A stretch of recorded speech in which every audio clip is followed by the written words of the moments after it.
town officials have been fighting for years to have a giant 75-foot-high pile of dirt and debris removed from one man's property in Vernon Township. Now, he has been ordered by a court to start removing some of it, but so far he hasn't budged.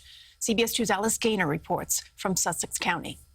This pile of dirt and debris at Silver Spruce Drive in Vernon Township isn't the only thing that's grown over the years. So too has the anger of neighbors. When the trucks come and they dump, there's a dust cloud. Most of it came from Wayne, from a Costco project. The homeowner, Joseph Wallace, tells us he was looking for fill after a washout on his property. Dirt and Class B recyclables. He says the materials came from a handful of businesses. Recycling centers, masonry yards. Neighbors say this sign was put up a couple of years ago, but it did little to stop what was going on until the state stepped in to enforce it.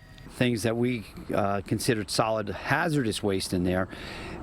Eventually, the DEP finally tested it. Back in March, the New Jersey Department of Environmental Protection did testing of fill material that identified contamination levels in the soil that exceeded New Jersey's residential direct contact soil remediation standards, including elevated levels of PCBs and pesticides. After the state alleged Wallace was operating a solid waste facility without a permit, he was given a court order to provide documentation about where the materials came from, what exactly they were, to place funds aside for removal of solid waste and pile, and for him to start removing it.